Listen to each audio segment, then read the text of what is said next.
And joining me now for more on this is Asia Times correspondent Pepe Escobar. Pepe, thanks for joining us. First, want to get your reaction to the media coverage on the death of Gaddafi. Well, even my cat was terrified when he was watching Fox News, CNN, BBC, and all of them. You know, it's expected. You know, what do you expect from the 1%? We are the 99%. We don't have to follow their narrative. It's obvious that from the beginning this was a regime change operation. And it's obvious that from the beginning it will be a violent regime change operation. So, you know, there's nothing unexpected about it. It's the bogeyman du jour. It was Arafat. It's Ahmadinejad, still. It's Assad. It was Osama bin Laden. It was Saddam Hussein. And now Gaddafi. And the narrative is so shallow, like, you know, if I had an MK9 Ripper, you know what I would do? I would put all of these 1% and all their images to rest. And Pepe, what do you think the death of Gaddafi says about the power of NATO? Well, it's terrible. First of all, it's the unified power of AFRICOM and NATO. Don't forget, this war was started by the French. At the same time, the Tomahawks were launched by the AFRICOM Command. Then it was transferred to NATO. And those incompetents nestled in Brussels, it took them 7 months to conclude an operation that they said in the beginning they would conclude in 2 weeks. So why it took 7 months? First of all, because they're incompetent. Second, they didn't have good information. Third, they start to win the war when President Obama had a directive authorizing the Pentagon to pass the best intel, satellite intel, the best intel, of course, to NATO commanders in a base in Sicily. And then Plan B came out. Plan A was always to kill Gaddafi from the beginning. If we look at what NATO commanders have been saying from the beginning, there was always Plan A. And then, okay, maybe Plan B. The troops that the Qataris trained in Qatar territory, the Southwestern Berbers, a pincer movement, Misrata Brigade, we take over Tripoli. It worked. Tripoli fell in 24 hours. Why? Because Khamis, the Khamis Brigade, the best army division in the Libyan army, they vanished, and nobody knows why to this day. And, you know, beyond the death of Gaddafi, the city where he was killed, it's now in shambles. There's an untold number of civilians dead. Food, water, and medical care reportedly is inaccessible. Why aren't we hearing about all this? Of course not, because it goes against the narrative. Sirte is the new Fallujah. Fallujah at the end of 2004 is Sirte in October 2011. What the Marines did to Sirte, which was to destroy Fallujah in order to save it, the TNC and NATO did to Sirte this year.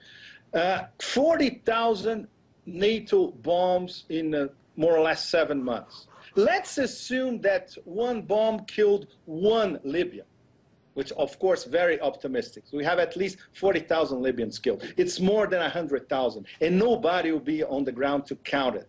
And this proves that R2P from the beginning was a sham. What Gaddafi didn't do when people were saying, no, he's going to occasion a massacre in Benghazi, NATO and the TNC did with Sirte. Sirte is a shame. It's worse than Guernica, in fact. And you know, the U.S. and other Western powers, they've known about Gaddafi's criminal activity for decades. And why is it only in recent years that he's deemed as this evil dictator that needs to be toppled, that needs to be killed? Well, there's a list of, you know, I could go to the moon with a list of reasons that he was a terrorist, then he became our bastard, then he is a disposable dictator.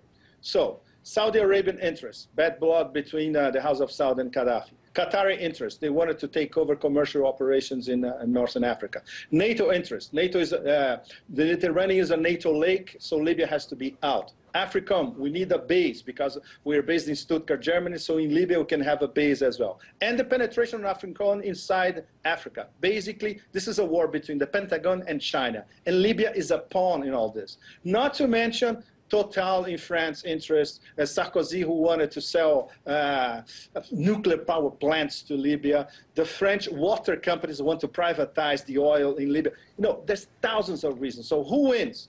To sum it all up, And NATO, African, Pentagon, House of Saud, Qatar. That's it. last question. Does Libya stand as a warning to the rest of the world that any regime can be toppled by NATO powers?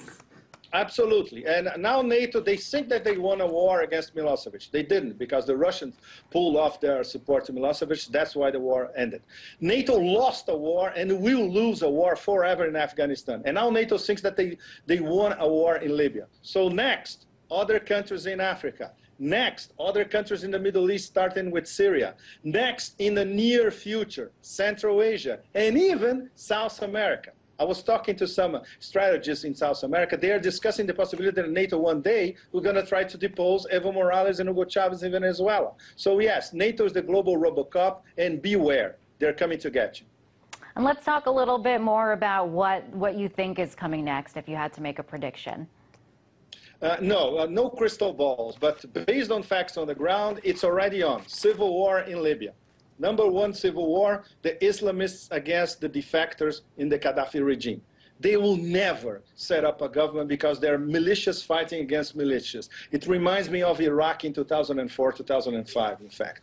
Second possibility, if they don't capture Saif Islam, and that's the reason why the TNC asked NATO to stay until the end of this year, in fact, 2 more months in Libya. They want to capture Saif al-Islam. Otherwise, Saif al-Islam is going to organize a guerrilla war against the TNC government as well. So what I predict is plunder of Libyan resources, minerals, oil and gas, water, you name it.